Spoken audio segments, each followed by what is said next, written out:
Vamos falar de coronavírus, como a gente sempre fala aqui nesse horário, nessa bate-hora e nesse bate-local. A gente vai começar a aguardar a galera chegar, vamos esperar aos pouquinhos. Samanta, Margarida, bem-vindas, Sandrinha também, Vera, todo mundo junto com a gente, maravilha. Daqui a pouco vai estar com a gente o professor Padilha para falar de como é que a gente consegue manter o foco na economia, de jeito nessa economia maluca de pandemia que está por aí. Não só o foco por conta de investimentos, mas o foco em cima de planejamentos que as pessoas tinham feito. Principalmente perguntar para ele que lida com a galera. Olá, Samanta, boa noite. A galera que lida com concurso, já que ele tem um curso de concurso público já famosíssimo no Brasil, né? Como é que a turma está lidando com essa, enfim, com toda essa dificuldade, né? E a gente vamos aguardar o pessoal chegar. Vera, bem-vinda, Laila também, minha colega de plantão, não vou nem dizer há quanto tempo atrás, viu, Laila, para não ficar chateada comigo, mas há muito tempo atrás, né? Demos plantão lá quando éramos estudantes ainda. Desempregada não consegue planejar, tá difícil, mas vamos ver que o professor Padilha de repente tem uma dica boa para te dar, Sandrinha. Quem sabe, né? Pessoal do Contexto, Mariana, Renícolas, Valentim. Olha só, eu vou aproveitar que vocês estão por aqui e vou mostrar para vocês um vídeo feito pelo grande Júnior Alves, cinegrafista, repórter cinematográfico da Rede Globo. Mandou para mim um vídeo que é o verdadeiro presente para todos nós, para a gente ficar mais tranquilo nesse início de noite. Dá uma olhada nas imagens que o Júnior fez do Cristo Redentor no Rio de Janeiro. São impressionantes.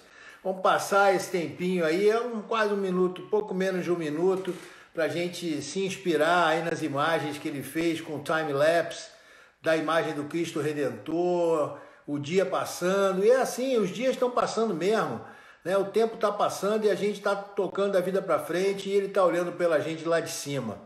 Aí, Juninha, teu vídeo aí, cara. Tirei o som, né, para ficar só com as imagens bonitas que você mandou. Você que é o maior repórter cinematográfico que eu conheço, o maior piloto de drone cinematográfico também que eu já vi.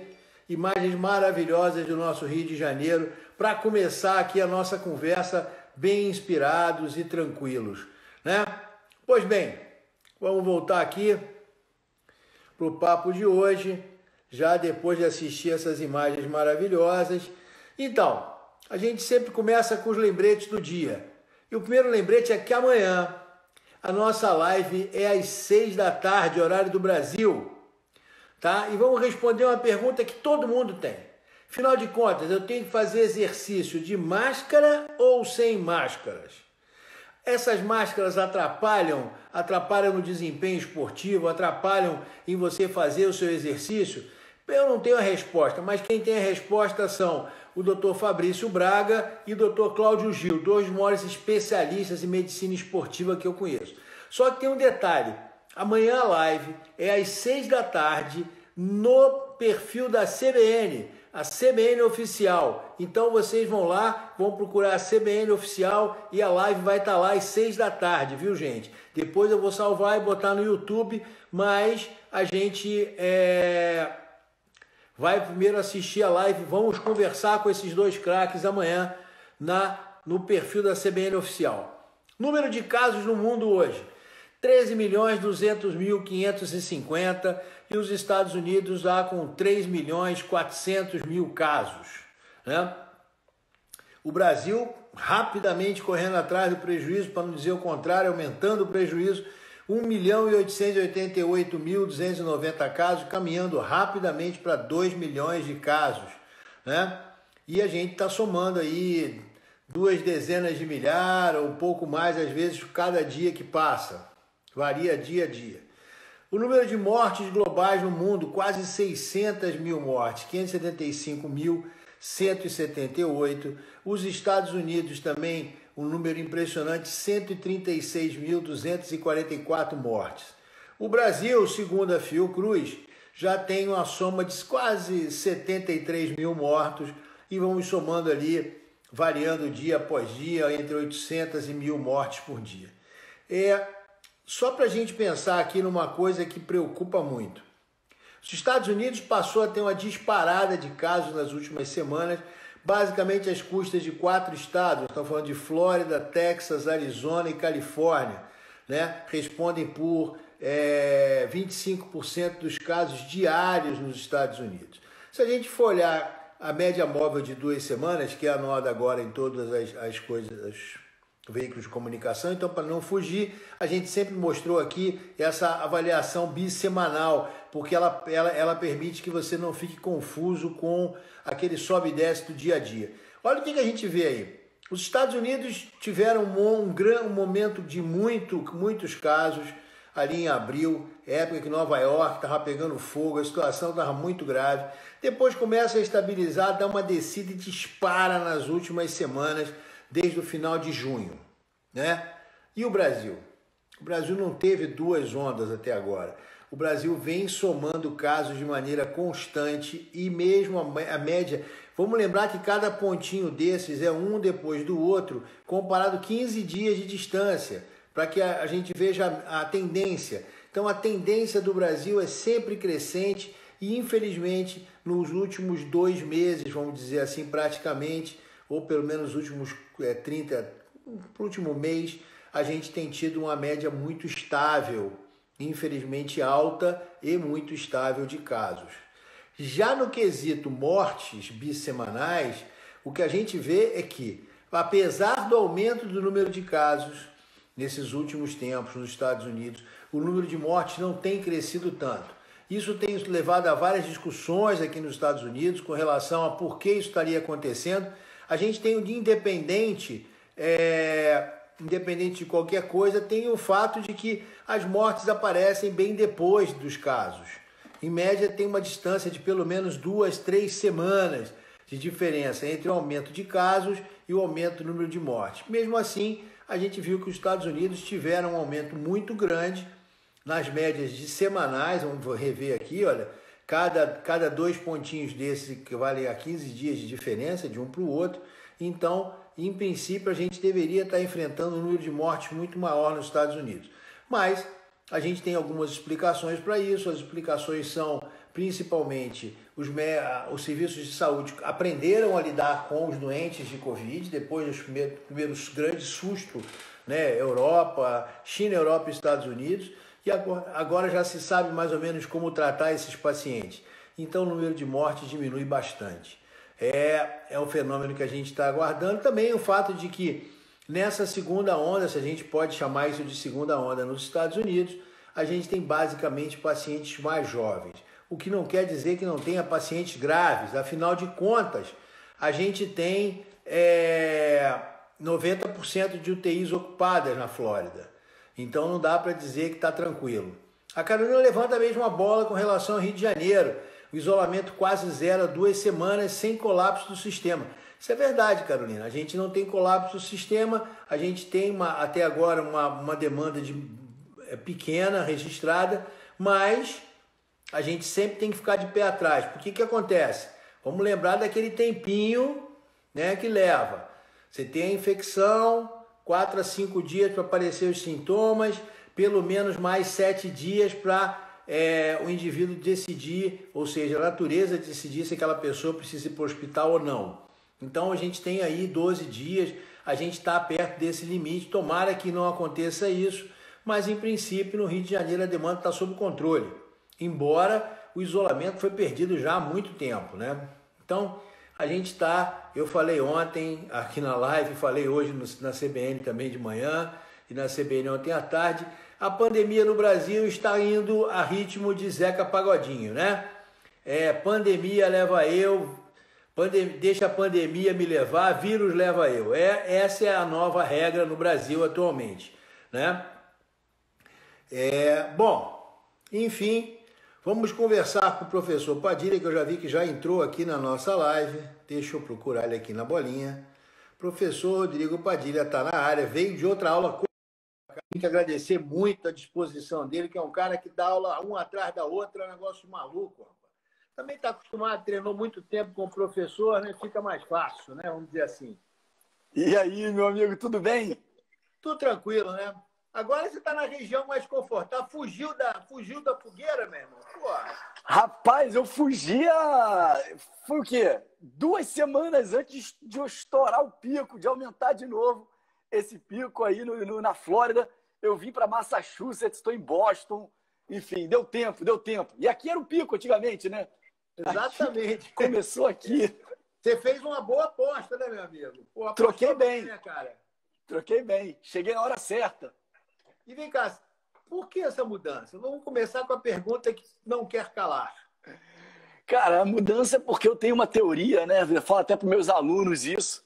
Quem tem raiz é árvore. Né? A vida está aí para se viver, então eu tenho vontade de morar em vários lugares do mundo. Então eu desenvolvi minha vida toda, construí toda a minha vida profissional no Brasil. Cheguei com 38 anos, deu vontade, fui morar na Flórida, fiquei 6 anos na Flórida, chegou ao ponto dos meus filhos não quererem mais ir para Disney. Você já viu isso? Criança de 8 anos de idade, de 12 anos de idade, fala, vamos para Disney. Não quero mais, não aguento mais. 6 anos fazendo passe anual da Disney, as crianças indo para Disney. Chegou um momento que eles não queriam mais, ou seja, a Disney não era mais aquela atração. Aí eu falei, pronto, tá na hora de procurar outro ninho.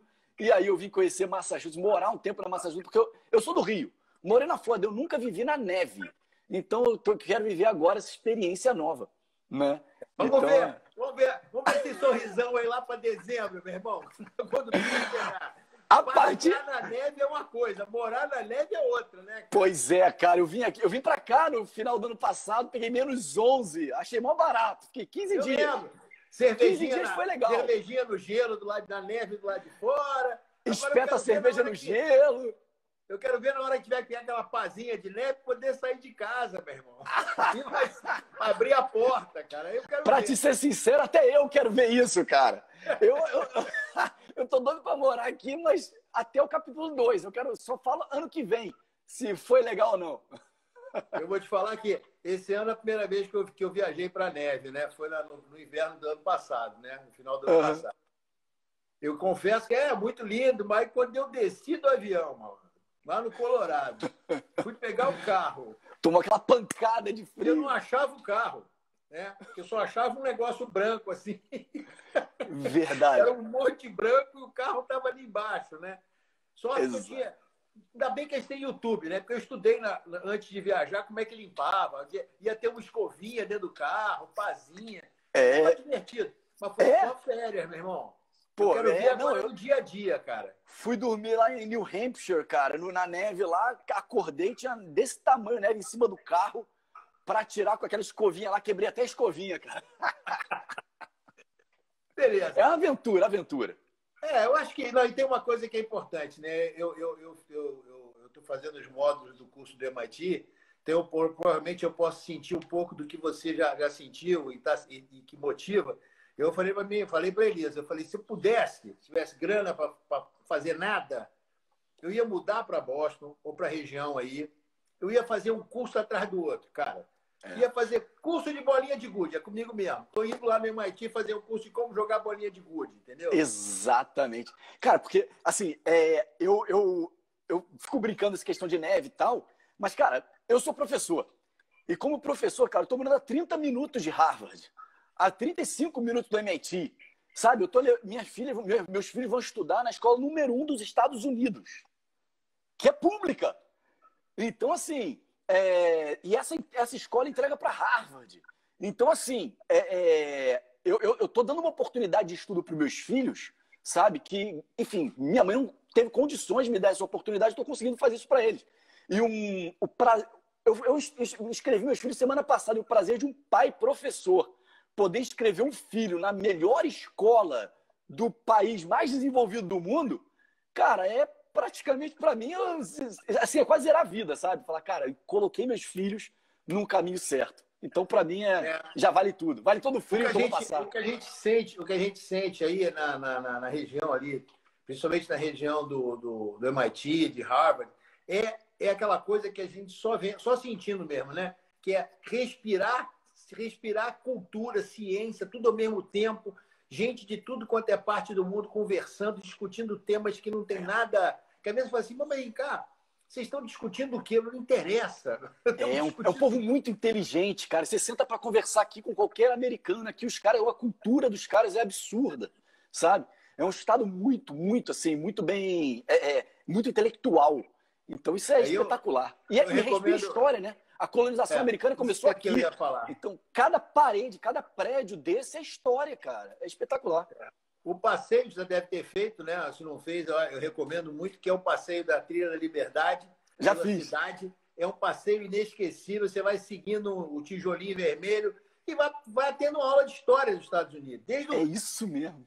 Isso, a primeira vez que me chocou muito foi ver o cemitério dos peregrinos do Mayflower. O primeiro navio inglês que, pô... Quer dizer, estão ali... Aí você passa a casa do Benjamin Franklin, enfim, é uma aula de história. Boston é uma aula de história. Exatamente. Vamos ver no inverno, bonitão. Como é que vai ficar? Eu sou careca, só no gorro salva. Só no gorro salva. Vai ter que comprar um monte de gorro, cara. Já estou fazendo coleção de gorros já agora. Eu não gostei muito do bonezinho que você comprou, não, porque afinal de contas é do time que é contra o meu, mas tudo bem, vamos em frente. Deixa pra lá. Agora tudo, eu já era Patriots, eu sou Patriots há 10 anos, agora eu sou Red Sox, sou Celtics. Você agora vai conhecer a maldição do Bambino, meu amigo. Espera ter o primeiro jogo do Yankees com o Red Sox, que passar da meia-noite. E eu vou estar lá. Anota as minhas palavras. Quando voltar a ter beisebol, o primeiro jogo do Yankees, que passar da meia-noite, você pode desligar a TV ou pôr embora do estádio que o Red Sox vai perder. Isso é a maldição do Bambino. Pô, obrigado pelo incentivo. Também gosto de você, cara. Obrigado. Eu sou Yankees, então tá tudo certo, né? Bom, verdade. Vamos conversar sobre essa... A gente conversou no início da pandemia, né? E a gente estava, todo mundo ainda naquele susto do que está acontecendo, a economia pisou no breque de uma maneira... Todo mundo assustado com a freada. Verdade. Só que ainda não engatou, né? Ainda está meio travada a coisa, né? Verdade. Como é que está essa coisa, como é que está a tua visão da economia? Apesar de que... Como é que deu bolsa com 12 mil pontos? Que situação louca é essa? Bom você perguntar isso. Na verdade é o seguinte, o mercado financeiro funciona por ciclos, né? É o ciclo de bull market, que é o mercado touro, né? Que tem aquele touro do Wall Street e tal, porque o sentido figurado é que o touro dá chifrada e joga para o alto, né? Ele pega de baixo e joga para o alto. Então é o mercado touro. A ação sobe. É o bull market. E esse bull market termina no ciclo, geralmente, com bear market, que é o mercado do urso, porque o urso dá a patada para baixo. Então ele joga a bolsa para baixo, é o bear market. E acontece que todo ciclo econômico tem o que a gente está vendo hoje. Todo ciclo econômico. Aconteceu em 1929, 1987, 2000, 2007 e está acontecendo agora de novo. O que acontece é o seguinte, o mercado, ele, começando lá, né? Enfim, ele vem em crescimento econômico. Esse crescimento econômico gera excessos, né? Porque quando está tudo bem, aí se empresta mais do que deve, empresta dinheiro para quem não pode ter crédito, quem não tem muito crédito, e vai dando dinheiro e vai vivendo excessos. O que acontece geralmente é que é normal o mercado dar uma queda muito forte de uma hora para outra, porque o mercado faz uma correção rápida desses excessos, tá? É o chamado crash. Tem um crash. O que acontece nesse caso agora que a gente está vivendo é que o crash não foi gerado por motivo econômico, foi gerado por motivo de saúde, que foi a questão do coronavírus, que você sabe mais do que ninguém. Uma das maiores autoridades do Brasil para falar de coronavírus está aqui na minha frente. Então, assim, o crash, ele veio por causa do coronavírus. A economia americana já estava muito fragilizada, muito. Porque geralmente o ciclo econômico dura de 7 a 8 anos.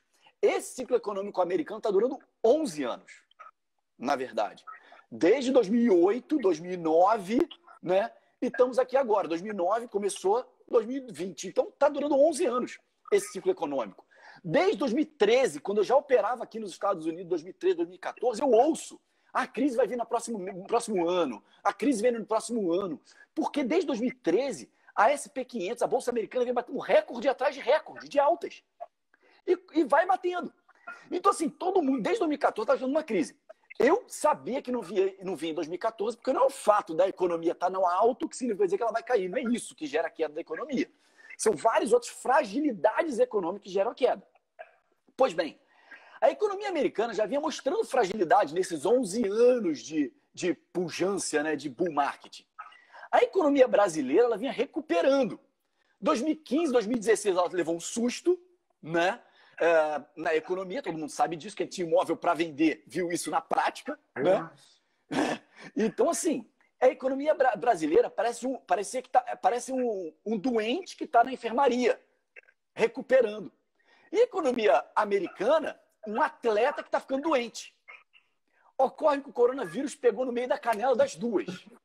Pegou no meio da canela do Brasil, pegou no meio da canela dos Estados Unidos. E os Estados Unidos, que já estava fraco, agora tomou uma pancada do tamanho do mundo, que na verdade ela nunca tomou antes. E a brasileira, que estava recuperando e tinha sim uma perspectiva de alta pelos próximos 7, 8 anos, tomou uma pancada que teve, enfim, que gerou fragilidades, sabe, na economia. E o ponto é, gerou muita impressão de dinheiro, porque o que o Banco Central faz quando acontece uma queda dessa, desemprego recorde, tudo acontecendo? Eles começam a imprimir dinheiro. Por quê? Porque começa a faltar liquidez no mercado. As pessoas não têm dinheiro mais para comprar, estão desempregadas. Você sabe que aqui nos Estados Unidos a pessoa recebe por semana, né? E o americano vive endividado.